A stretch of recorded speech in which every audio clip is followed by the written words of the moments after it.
ಮನಸ್ಸಿನ ಬಗ್ಗೆ ಶ್ರೀಮದ್ ಭಾಗವತ ತಿಳಿಸಿಕೊಡ್ತಾ ನಮಗಾಗುವ ಸುಖ ದುಃಖಗಳಿಗೆ ಯಾರು ಕಾರಣರು ಅಂತ ನಾವು ಅಂದುಕೊಳ್ತೇವೆ. ನಮ್ಮ ಸುತ್ತಲೂ ಇರುವ ಜನ ನಮ್ಮ ದುಃಖಕ್ಕೆ ಕಾರಣ ಅಂತ. ಆದರೆ ಭಾಗವತ ಹೇಳುತ್ತೆ, ನಮ್ಮ ದುಃಖಕ್ಕೆ ಕಾರಣ ನಮ್ಮ ಹತ್ತಿರ ಇರುವ ಜನಗಳಲ್ಲ.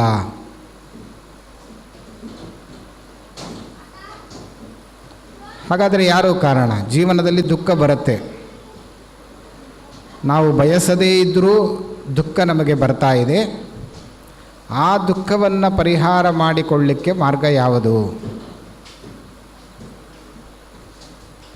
ನಾವು ದುಃಖ ಪರಿಹಾರದ ಮಾರ್ಗವನ್ನು ಕಂಡು ಹಿಡ್ಕೊಳ್ತಾನೇ ಇಲ್ಲ.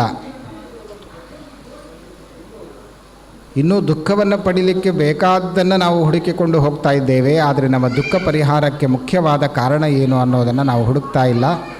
ಅದಕ್ಕೆ ಭಾಗವತ ಹೇಳುತ್ತೆ, ದುಃಖ ಬರಲಿಕ್ಕೆ ಯಾವುದು ಕಾರಣ ಅಂತ ಮೊದಲು ತಿಳ್ಕೊಳ್ರಿ. ನಾವು ತಿಳಿದ ಕಾರಣ ಅದು ಕಾರಣ ಅಲ್ಲ. ನಮ್ಮ ಸುತ್ತಮುತ್ತಲಿನ ಜನ ಕಾರಣ ಅಂತ ಹೇಳೋಣ ಅಂದರೆ ಭಾಗವತ ಹೇಳುತ್ತೆ, ನಾಯಂ ಜನೋಮೆ ಸುಖ ದುಃಖ ಹೇತು ನ ದೇವತಾತ್ಮ ಗೃಹಕರ್ಮ ಕಾಲಾಹ ಮನಃಪರಂ ಕಾರಣ ಮಾಮನಂತಿ ಸಂಸಾರ ಚಕ್ರಂ ಪರಿವರ್ತಯೇದ್ಯತ್. ಬಹಳ ಸುಂದರವಾದ ಮಾತು. ಅವಂತಿ ದೇಶದ ಒಬ್ಬ ಬ್ರಾಹ್ಮಣ ಹೇಳುವ ಮಾತು. ಇನ್ನೊಬ್ಬರು ನಮ್ಮ ದುಃಖಕ್ಕೆ ಕಾರಣ ಆಗೋದಿಲ್ಲ.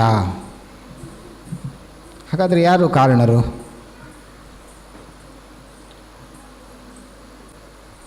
ನಮ್ಮ ದೇಹದಲ್ಲಿರುವ ತತ್ವಾಭಿಮಾನಿ ದೇವತೆಗಳು ನಮ್ಮ ದುಃಖಕ್ಕೆ ಅವರು ಕಾರಣರು.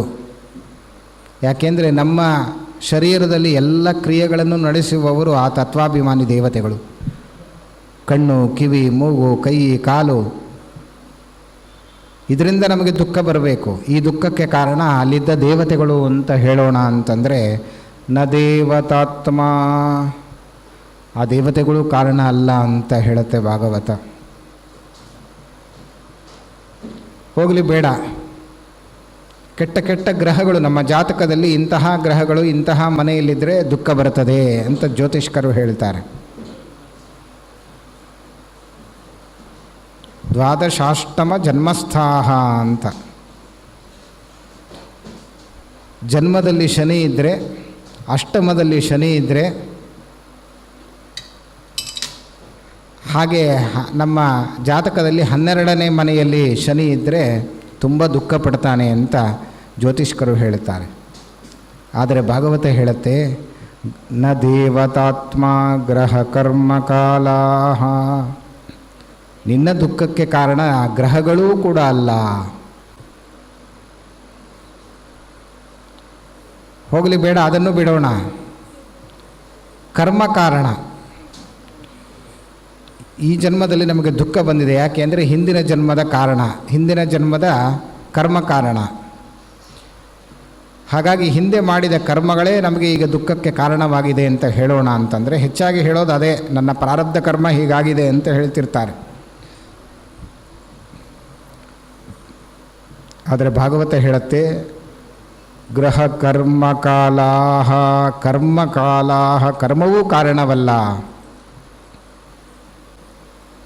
ಬೇಡ, ಕಾಲ ಇದೆ. ಇಂತಹ ಕಾಲದಲ್ಲಿ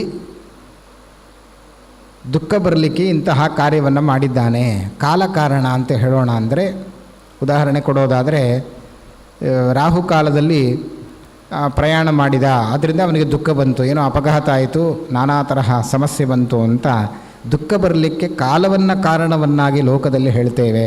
ಆದರೆ ಭಾಗವತ ಹೇಳುತ್ತೆ, ಗ್ರಹ ಕರ್ಮ ಕಾಲಾಹ, ಕಾಲವೂ ಕಾರಣವಲ್ಲ. ಎಲ್ಲ ಕಾರಣ ಅಲ್ಲ ಕಾರಣ ಅಲ್ಲ ಅಂತ ಹೇಳ್ತಾನೆ ಇದ್ದಾರಲ್ಲ. ಯಾವುದಾದ್ರೂ ಒಂದು ಕಾರ್ಯಕ್ಕೆ ಕಾರಣ ಇರಲೇಬೇಕು. ಕಾರಣ ಇಲ್ಲದೆ ಕಾರ್ಯ ಹುಟ್ಟಲಿಕ್ಕೆ ಸಾಧ್ಯ ಇಲ್ಲ. ಹಾಗಾದರೆ ದುಃಖಕ್ಕೆ, ನಮ್ಮ ದುಃಖಕ್ಕೆ ಕಾರಣ ಯಾವುದು? ಕೊನೆಗೆ ಭಾಗವತ ಹೇಳೋದು ಉತ್ತರ ಹೇಳುತ್ತೆ, ಮನಃಪರಂ ಕಾರಣ ಮಾಮನಂತಿ ಸಂಸಾರ ಚಕ್ರಂ ಪರಿವರ್ತಯೇದ್ಯತ್. ಮನಃಪರಂ ಕಾರಣ ಮಾಮನಂತಿ. ಈ ಕಾರಣ ಅಲ್ಲ, ಈ ಕಾರಣ ಅಲ್ಲ, ಈ ಕಾರಣ ಅಲ್ಲ ಅಂತ ಹೇಳಿ ನಮ್ಮ ದುಃಖಕ್ಕೆ ಕಾರಣ ನಮ್ಮ ಮನಸ್ಸೇ ಕಾರಣ. ಮನ ಏವ ಕಾರಣಂ. ಮನಃಪರಂ ಕಾರಣ ಮಾಮನಂತಿ ಸಂಸಾರ ಚಕ್ರಂ ಪರಿವರ್ತಯೇದ್ಯತ್. ಈ ಹುಟ್ಟು ಸಾವು, ಮನುಷ್ಯನ ಹುಟ್ಟು ಸಾವು ನೋವುಗಳಿಗೆ ಕಾರಣ ಯಾವುದು ಅಂದರೆ ನಮ್ಮ ಮನಸ್ಸೇ. ಹಾಗಾಗಿ ಆ ಮನಸ್ಸನ್ನು ಸರಿಯಾಗಿ ತಿಳಿದು ಮನಸ್ಸನ್ನು ನಮ್ಮ ಹತೋಟಿಯಲ್ಲಿಟ್ಟುಕೊಂಡು ಮನಸ್ಸಿನ ಮೂಲಕವೇ ನಾವು ಈ ಹುಟ್ಟು ಸಾವು ನೋವುಗಳನ್ನು ಗೆಲ್ಲಬೇಕಷ್ಟೇ ಹೊರತು ಇನ್ನೊಂದು ಬೇರೆ ಮಾರ್ಗ ಇಲ್ಲ ಅಂತ ಭಾಗವತ ಸ್ಪಷ್ಟವಾಗಿ ಹೇಳ್ತಾ ಇದೆ. ಆದ್ದರಿಂದಲೇ ಆ ಮನಸ್ಸಿನಲ್ಲಿದ್ದ ದೋಷಗಳು ಇದರಿಂದ ನಮಗೆ ದುಃಖ ಬರಲಿಕ್ಕೆ ಕಾರಣವಾಗ್ತದೆ. ಆ ಮನಸ್ಸಿನಲ್ಲಿದ್ದ ದೋಷಗಳನ್ನು ನೀನು ಪರಿಹಾರ ಮಾಡುವಂತ ಭಗವಂತನಲ್ಲಿ ವಾದಿರಾಜಗುರು ಸಾರ್ವಭೌಮರು ಪ್ರಾರ್ಥನೆ ಮಾಡಿಕೊಳ್ತಾರೆ. ಅಯೋಗ್ಯ ವಿಷಯೇ ಸ್ವಾಮಿನ್ ಸರ್ವಥಾ ನಮನೋ ಭವೇತ್. ಅಯೋಗ್ಯವಾದ ವಿಷಯಗಳಲ್ಲಿ ನನ್ನ ಮನಸ್ಸು ಹರಿಯದಂತೆ ಮಾಡು. ಯಾಕೆಂದರೆ ಆ ಮನಸ್ಸೇ ನನ್ನ ದುಃಖಕ್ಕೆ ಕಾರಣವಾಗಿದೆ. ಇನ್ನು ಮುಂದೆ ಆ ದುಃಖ ಬಾರದಂತೆ ಮಾಡುವಂತ ದೇವರಲ್ಲಿ ಪ್ರಾರ್ಥನೆ ಮಾಡಿದಾಗ ಭಗವಂತ ಮನಸ್ಸಿನ ಒಳಗೆ ಕುಳಿತು ಆ ದುಃಖವನ್ನು ಬಾರದಂತೆ ಮಾಡುವ ಸಾಮರ್ಥ್ಯ ಆ ಭಗವಂತನ ಒಬ್ಬನಿಗೆ. ಯಾಕೆಂದರೆ ಸಂಸಾರ ಚಕ್ರಂ ಅಂತ ಹೇಳುತ್ತಾರೆ. ಸಂಸಾರ ಅಂದರೆ ಈ ಹುಟ್ಟು ಸಾವು ನೋವುಗಳೇ ಸಂಸಾರ. ಹೆಂಡತಿ ಮಕ್ಕಳು ಮನೆಯ ಮಠ ಸಂಪತ್ತು ಇದು ಸಂಸಾರ ಅಲ್ಲ.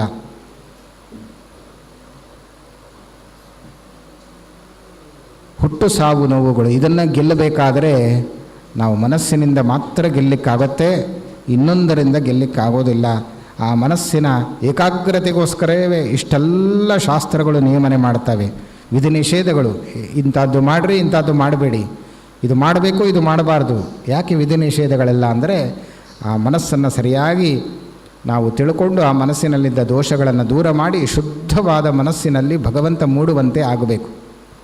ಹಾಗೆ ಕನ್ನಡಿಯನ್ನು, ಶುದ್ಧವಾದ ಕನ್ನಡಿಯನ್ನು ನೋಡಿದಾಗ ನಮ್ಮ ಪ್ರತಿಬಿಂಬ ಅದರಲ್ಲಿ ಮೂಡ್ತದೋ, ಮನಸ್ಸೆಂಬ ಭಗವಂತನನ್ನು ಕಾಣಲಿಕ್ಕೆ ಕನ್ನಡಿ ಯಾವುದು ಅಂತಂದರೆ ಅದು ಮನಸ್ಸೇ. ಮನಸ್ಸೆಂಬ ಶುದ್ಧವಾದ ಕನ್ನಡಿಯಲ್ಲಿ ಭಗವಂತನೆಂಬ ಬಿಂಬವನ್ನು ನಾವು ಕಾಣಬೇಕಾಗ್ತದೆ. ಹಾಗಾಗಿ ಆ ಮನಸ್ಸನ್ನು ಮೊದಲು ನೀನು ತಿದ್ದುಕೋ, ಸರಿ ಮಾಡಿಕೋ. ಅದು ಬಹಳ ಕಷ್ಟವಾದದ್ದು. ಮನಸ್ಸನ್ನು ತಿಳಿಯೋದೇ ಕಷ್ಟ. ಮನಸ್ಸು ಎಲ್ಲಿದೆ ಅನ್ನೋದೇ ಗೊತ್ತಿಲ್ಲ ನಮಗೆ. ಮನಸ್ಸನ್ನು ನೋಡಲಿಕ್ಕೂ ಆಗೋದಿಲ್ಲ. ಮನಸ್ಸಿನ ಕೆಲಸ ಏನು ಅಂತ ನಮಗೆ ಗೊತ್ತಾಗೋದಿಲ್ಲ.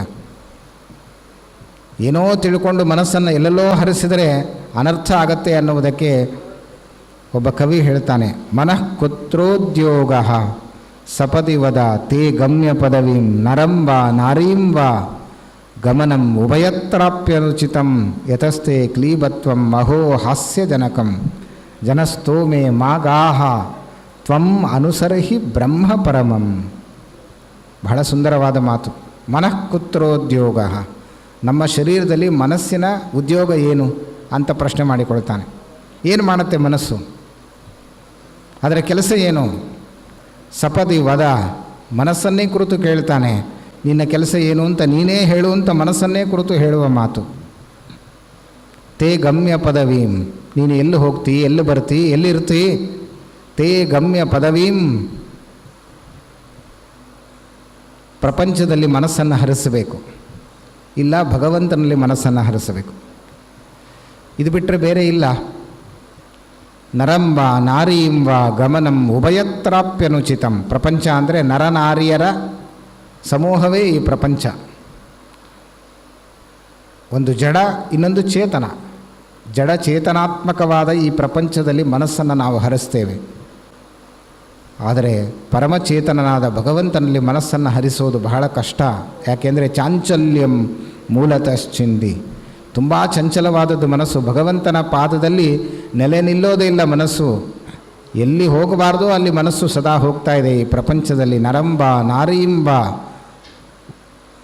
ಗಮನಂ ಉಭಯತ್ರಾಪ್ಯನುಚಿತಂ. ಹಾಗಾದರೆ ಮನಸ್ಸಿಗೆ ಯಾರಾದರೂ ಒಬ್ಬ ಸ್ನೇಹಿತರು ಬೇಕು. ಮನಸ್ಸಿನ ಜೊತೆ ಒಬ್ಬರು ಇರಬೇಕು. ಕೇವಲ ಮನಸ್ಸು ಇರಲಿಕ್ಕಾಗೋದಿಲ್ಲ. ಹಾಗಾದರೆ ಯಾರನ್ನು ಜೊತೆಯನ್ನಾಗಿ ಮಾಡಿಕೊಳ್ಳೋಣ, ಯಾರನ್ನು ಸ್ನೇಹಿತರನ್ನಾಗಿ ಮಾಡಿಕೊಳ್ಳೋಣ ಅಂತಂದರೆ ಆ ಕವಿ ಹೇಳ್ತಾನೆ ನರಂಬ ನಾರಿಂಬ. ನೋಡಿ,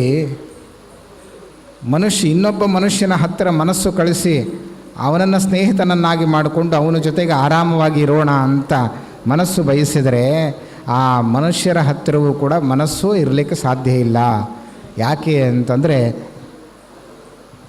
ನೋಡಿ, ಒಂದು ನಿಯಮ ಇದೆ ಲೋಕದಲ್ಲಿ. ಸ್ನೇಹ ಬೆಳಿಬೇಕಾದರೆ ಸ್ವಭಾವಗಳು ಒಂದೇ ಆಗಬೇಕಂತೆ. ಇಬ್ಬರ ಸ್ವಭಾವ ಒಂದಾದರೆ ಅವರಿಬ್ಬರಿಗೂ ಸ್ನೇಹ ಹುಟ್ಟತ್ತೆ.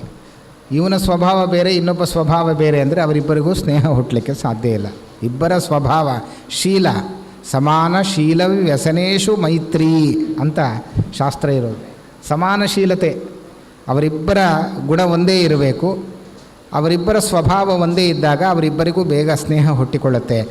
ಈ ಮನುಷ್ಯನಿಗೂ ಇನ್ನೊಬ್ಬ ಮನುಷ್ಯನಿಗೂ ಈ ಮನಸ್ಸಿಗೂ ಸ್ನೇಹ ಹುಟ್ಟತ್ತೆ ಅಂತ ಹೇಳೋಣ ಅಂದರೆ ಅಲ್ಲಿ ಸ್ನೇಹ ಹುಟ್ಟೋದೇ ಇಲ್ಲ. ಯಾಕೆಂದರೆ ನೋಡಿ, ಮನಃಶಬ್ದ ನಪುಂಸಕಲಿಂಗ, ನರ ಅನ್ನುವ ಶಬ್ದ ಪುಲ್ಲಿಂಗ, ಅದರ ಸ್ವಭಾವ ವ್ಯತ್ಯಾಸ ಆಯಿತು, ಬೇರೆಯೇ. ಆದ್ದರಿಂದ ಒಂದೇ ಸ್ವಭಾವ ಇಲ್ಲ, ಆದ್ದರಿಂದ ಅವರಿಬ್ಬರಿಗೂ ಸ್ನೇಹ ಹುಟ್ಟಕ್ಕೆ ಸಾಧ್ಯ ಇಲ್ಲ. ಬೇಡ, ನರರು ಬೇಡ, ನಾರಿಯರಲ್ಲಿ ಈ ಮನಸ್ಸನ್ನು ಕಳಿಸೋಣ ಅಂತಂದರೆ ಅಲ್ಲೂ ಮನಸ್ಸಿರಲಿಕ್ಕೆ ಸ್ನೇಹ ಬೆಳೆಸಲಿಕ್ಕೆ ಇಚ್ಛೆ ಪಡೋದಿಲ್ಲ. ಯಾಕೆ ಅಂದರೆ ನೋಡಿ, ಮನಃಶಬ್ದ ಅದು ನಪುಂಸಕಲಿಂಗ, ನಾರಿ ಶಬ್ದ ಅದು ಸ್ತ್ರೀಲಿಂಗ. ನೀನು ನಪುಂಸಕ ಅಂತ ಸ್ತ್ರೀಯರು ಆ ಮನಸ್ಸನ್ನು ಹತ್ತಿರವೇ ಸೇರಿಸೋದಿಲ್ವಂತೆ. ಆದ್ದರಿಂದ ಇಬ್ಬರ ಸ್ವಭಾವ ಒಂದಲ್ಲ. ಆದ್ದರಿಂದ ನರಂವ ನಾರೀಂವ ಗಮನಂ ಉಭಯತ್ರಾಪಿ ಅನುಚಿತಂ ಜನಸ್ತೋಮೆ ಮಾಗಾಹ. ಆದ್ದರಿಂದ ಜನಗಳ ಮಧ್ಯೆ ಪ್ರಪಂಚದಲ್ಲಿ ಮನಸ್ಸು ಹರಿಸಬೇಡ.